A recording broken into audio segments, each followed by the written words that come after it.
முன்னதாக தலைப்புச் செய்திகளை பார்க்கலாம்.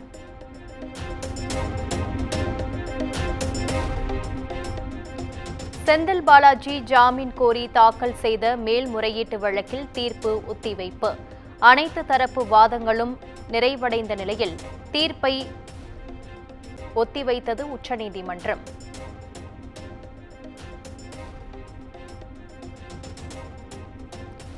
பொன் மாணிக்கவேல் பணியாற்றிய சமயத்தில் தனிப்படையில் இருந்த அனைவருக்கும் சம்மன் அனுப்ப சிபிஐ முடிவு. முன்னாள் டிஎஸ்பி காதர் பாஷாவிடமும் விசாரணை நடத்த சிபிஐ அதிகாரிகள் திட்டம் என தகவல்.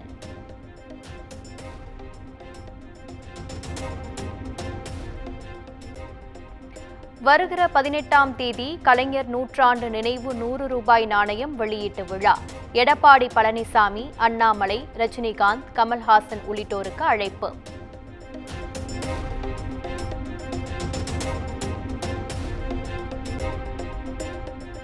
புதுக்கோட்டை, நாமக்கல், திருவண்ணாமலை, காரைக்குடி ஆகிய 4 நகராட்சிகள் மாநகராட்சிகளாக உதயமானது. முதலமைச்சர் மு.க.ஸ்டாலின் தொடங்கி வைத்தார்.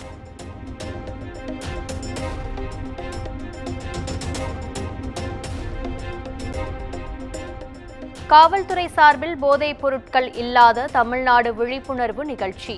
முதலமைச்சர் மு.க.ஸ்டாலின் தலைமையில் உறுதிமொழி ஏற்பு.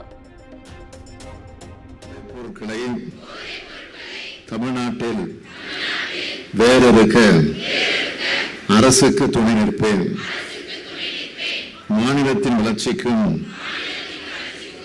மக்களின் நல்வாழ்விற்கும் நான் அர்ப்பணிப்புடன் பங்காற்றுவேன் என்று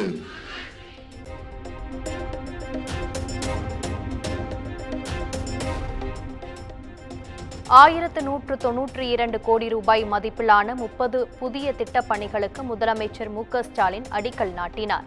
நகராட்சி நிர்வாகம், குடிநீர் வழங்கல் துறை சார்பில் சுமார் 801 கோடி ரூபாய் செலவில் 104 முடிவுற்ற பணிகள் தொடக்கம்.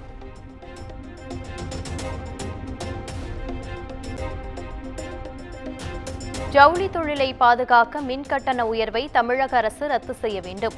முதலமைச்சர் மு.க.ஸ்டாலினுக்கு மகாராஷ்டிர ஆளுநர் சி.பி. ராதாகிருஷ்ணன் கோரிக்கை.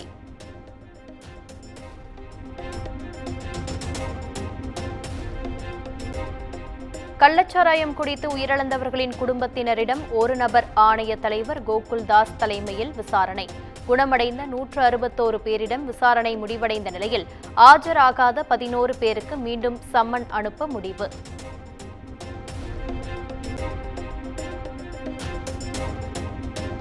வன்முறையை தூண்டுகின்ற வகையில் பேசி வரும் நடிகர் ரஞ்சித் மீது நடவடிக்கை எடுக்க வேண்டும். சென்னை காவல் ஆணையர் அலுவலகத்தில் விடுதலை சிறுத்தைகள் கட்சி சார்பில் புகார்.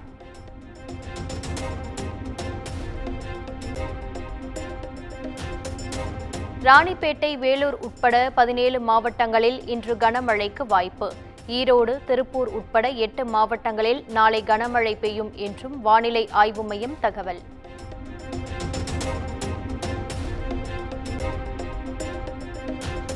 கோவை, நீலகிரி மாவட்டங்களில் வருகிற 14ஆம் தேதி வரை மிக கனமழை பெய்யும். சென்னை வானிலை ஆய்வு மையம் எச்சரிக்கை.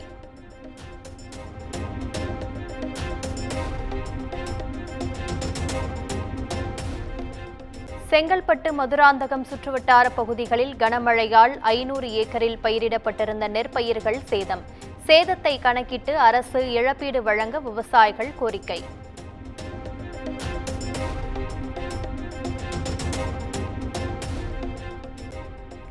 இலங்கை கடற்படையால் சிறைப்பிடிக்கப்பட்ட நாகை மீனவர்களின் நீதிமன்ற காவல் நீட்டிப்பு.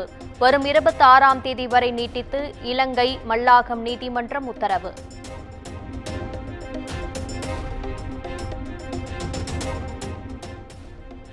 கரூர் அருகே லஞ்ச புகாரில் ஜெயங்கொண்டம் பேரூராட்சி செயல் அலுவலர் உட்பட 2 கைது. சொத்து வரி நிர்ணயம் செய்ய லஞ்சம் கேட்ட நிலையில் லஞ்ச ஒழிப்பு போலீசார் நடவடிக்கை.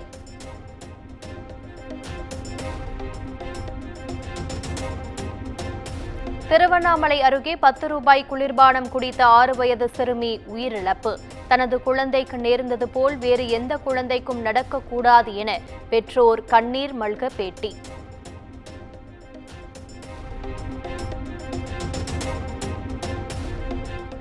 நாமக்கல் அருகே கார் மீது மோதிய அரசு பேருந்து. தடுப்புச் சுவரில் மோதி கார் இழுத்து செல்லப்படும் சிசிடிவி காட்சிகள் வெளியீடு.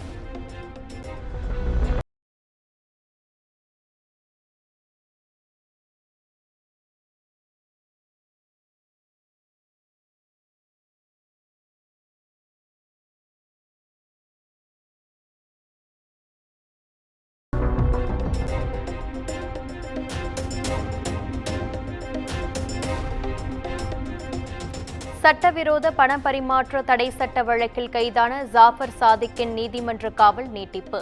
ஆகஸ்ட் 23ஆம் தேதி வரை நீட்டித்து சென்னை மாவட்ட முதன்மை அமர்வு நீதிமன்றம் உத்தரவு.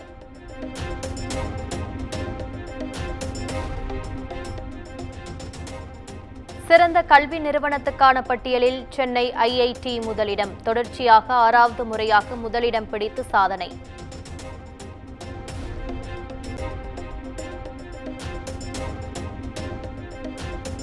அமெரிக்க அதிபர் தேர்தலில் போட்டியிடும் ட்ரம்பை நேர்காணல் செய்கிறார் எலோன் மஸ்க்.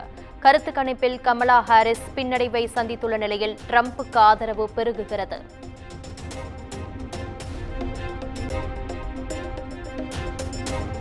நடிகர் சூர்யாவின் கங்குவா படத்தின் ட்ரெய்லர் வெளியானது. ட்ரெய்லரில் இடம்பெற்றுள்ள மிரட்டலான காட்சிகளால் சூர்யாவின் ரசிகர்கள் உற்சாகம்.